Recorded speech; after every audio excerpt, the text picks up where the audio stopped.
Hello, this is David Bryant. Welcome to our extensive series on how a Christ awakening wins the battle for the soul of America.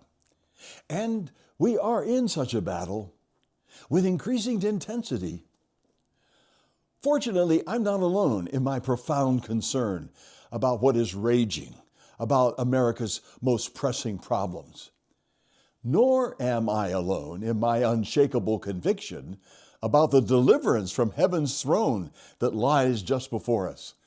You know, a rapidly growing number of my fellow Christians agree. Perhaps you're among them, or maybe you will be by the time you finish this series. Now, to be honest, from my perspective, at no time in the past 50 years of Christian ministry throughout this nation have I been more troubled about where the future of our republic is headed than I am right now. However, once again, I'm not alone. Polls tell us that nearly 80% of my fellow Americans share this same anxiety. In fact, 3/4 of Gen Zers believe that radical alterations are needed as quickly as possible. However, my own disquiet, it goes beyond the daily dissonance between Democrats and Republicans, or conservatives and liberals, or coastal elites and middle America. I fear that our prospects could be far more calamitous than some might guess watching Capitol Hill's frequent trivial intrigues. No, as the title of my latest book declares, I believe today we Americans find ourselves locked in a battle for the very soul of our nation. At the same time, I can say without reservation that standing at this critical juncture, I have never been more hopeful about the future of our national life than I am right now, recalling what Scripture teaches concerning an always impending, transforming, restoring, redeeming invasion of the living God that He's ready to bring into the midst of any people. Such heavenward prospects for America get solid confirmation in a song you've sung many times, "My Country 'Tis of Thee."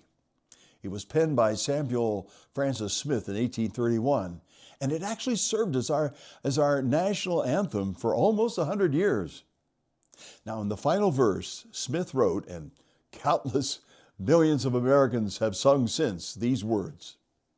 He wrote, "Our Father's God to thee." Notice who he's addressing. Author of liberty. Notice the source of our liberty. To thee we sing. Notice where he's turning at this moment as he prays. Long may our land be bright with freedom's holy, notice that word, holy light, and then protect us by thy might, great God, our King.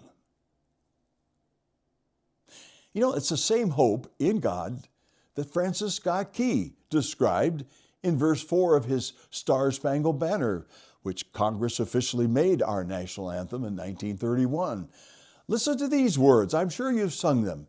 4th verse, it says, "Blessed with victory and peace." Blessed, in other words, it came from the outside in, right?